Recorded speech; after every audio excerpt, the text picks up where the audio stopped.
अचानक से इस तरह से प्रकृति का मार पड़ जाना ये दुखद है। हम दुख के इस घड़ी में इन लोगों के साथ हैं और जहां तक होगा हम आगे देखेंगे। सरकारी से जो भी मुआवजा हो दिया जाए, इसके लिए हम सरकार से भी गुजारिश करूंगा कि जल्द से जल्द इन लोगों को मोहलत दिया जाए और नूतन गुप्ता जी से भी करेंगे कि सरकार से थोड़ा जल्दी से जल्दी ये लोग को मुआवजा दिया जाए। ये कुदरत का मार किसी को भी पड़ सकता है, इसके लिए हमें बहुत दुख है। छोटे छोटे बच्चे सोए हुए थे, जहाँ तहाँ अभी देखिए अनाज क्षतिग्रस्त हो गया, जस तस हो गया है, इनका पूरा ग्रस्त जीवन एकदम परेशानी हो गया है। तो हम इनके दुख में इनके साथ हैं। नमस्कार, आप देखना शुरू कर दिया लाइव सिटीज में आपके साथ तनवीर। हम देखिए लगातार मूसलाधार बारिश की वजह से लगातार पूर्णिया में कल से मूसलाधार बारिश के बाद तेज हवा के कारण कई घर को उजाड़ ले गए। देखिए हम पूर्णिया सदर विधानसभा के बियरपुर गांव में और यहाँ पे रात में कई घर को उजाड़ लिए गए। उसके बाद देखिए घटना का जायजा लेने के लिए सीधे यहाँ पहुंचे हुए हैं भाजपा नेता नूतन गुप्ता जी।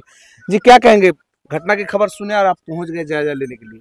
जी अभी हम बियारपुर गांव में हैं, पूर्णियापुर प्रखंड के बियारपुर गांव में। यहाँ पर जैसा कि अभी सभी ग्रामीण वासियों के द्वारा सूचना मुझे दिया गया था कि कल जो तेज आंधी और बारिश आया उसके चपेट में अभी देखिए कितने सारे घर आ गए हैं, कितना घर है जो बुरी तरह से छत विछत हो गया।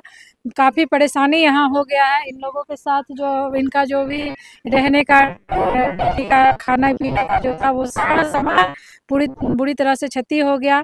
काफ़ी चिंता का विषय है, दुख का विषय है। अचानक से इस तरह से प्रकृति का मार पड़ जाना ये दुखद है। हम दुख के इस घड़ी में इन लोगों के साथ हैं और जहां तक होगा हम आगे देखेंगे। क्या कहेंगे आप लोग के बीच नूतन गुप्ता जी आए? जी हाँ, मैडम आई, बहुत बहुत धन्यवाद उनका जो हम लोगों का इस दुख की घड़ी में मैडम यहाँ आए और हम लोगों का सुख दुख का साथी बनकर हम लोगों के साथ खड़े हैं। उसके लिए मैं उनका आभार प्रकट करता हूँ, धन्यवाद देता हूँ। आज रात करीब 2 बजे के आसपास ये तेज़ आंधी आया और अचानक सा मतलब जो लगभग 15 घर को नुकसान किया। ये बहुत ही मतलब जो एक कुदरत का एक खेल है। अगर किसी इंसान के द्वारा होता तो कुछ अलग बात था, लेकिन ये कुदरत का कहर है, सहना तो पड़ेगा। लेकिन मैडम से एक ही बात कहेंगे, अगर इन लोगों को कोई सरकारी लाभ हो या फिर मतलब निजी कोई लाभ हो तो जहाँ तक हो लाभ देने का कोशिश करेंगे। जी आप लोग के बीच नूतन गुप्ता जी आए। जी बहुत बहुत शुक्रिया नूतन गुप्ता जी का। हम सुबह से इसमें लगे हुए, सीओ साहब को कॉल किए, उसके बाद कर्मचारी साहिबा आई, उसके बाद कर्मचारी साहिबा को लिख के दिया गया। कर्मचारी भी बोल के गए कि सुबह हमको पूरा डॉक्यूमेंट्स के साथ पेपर अपडेट कीजिए, उसके बाद सरकारी से जो भी मुआवजा हो दिया जाएगा। इसके लिए हम सरकार से भी गुजारिश करूंगा कि जल्द से जल्द इन लोगों को मोहलत दिया जाए और नूतन गुप्ता जी से भी करेंगे कि सरकार से थोड़ा जल्दी से जल्दी ये लोग को मुआवजा दिया जाए। जी आपसे बहुत लोग उम्मीद लगाए बैठे हैं कि सरकार से भी मुआवजा हो जाए, जिला प्रशासन से भी कुछ राहत मिल जाए। जी देखिए, ये जो रात के समय 2 बजे का समय इन लोगों के द्वारा जैसा कि अभी आपको भी बताया गया, तो समझिए उस समय कितने नींद में सब कोई नींद में थे और उस समय इस तरह से प्रकृति का मार पड़ जाना, कुदरत का प्रहार हो जाना ये बहुत दुखद है और काफ़ी क्षति भी इन लोगों को हुआ है। इस नुकसान की भरपाई तो होना मुश्किल है, लेकिन हम अपने सरकार से भी इस नुकसान की भरपाई के लिए आग्रह करेंगे और हमें जहाँ तक होगा हम जरूर इनके दुख के हिस्सेदार बनेंगे, भागीदार बनेंगे। इंसान ही इंसान के काम आता है।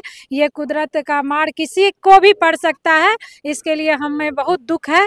छोटे छोटे बच्चे सोए हुए थे, जहाँ तहाँ अभी देखिए अनाज क्षतिग्रस्त हो गया, जस तस हो गया है, इनका पूरा ग्रस्त जीवन एकदम परेशानी हो गया है। तो हम इनके दुख में इनके साथ हैं। तो सुना आपने, हमारे साथ थे जिला मंत्री नूतन गुप्ता। देखिए कल से मूसलाधार बारिश होने की वजह से लगातार तेज हवा के कारण जो है रात में कई घर को उजाड़ ले गए, टूट गए हैं। उसका जायजा लेने के लिए खुद क्षेत्र पहुंचे हैं नूतन गुप्ता। देखिए परिवारों से मिलकर साफ साफ करें कि हमसे जहां तक होगा पीड़ित परिवारों को मदद दिया जाएगा। हम सरकार से भी कोशिश करेंगे कि इस परिवारों को इस दुख की घड़ी में मदद दिया जाए। लाइव सिटीज के लिए पूर्णिया से तनवीर की रिपोर्ट।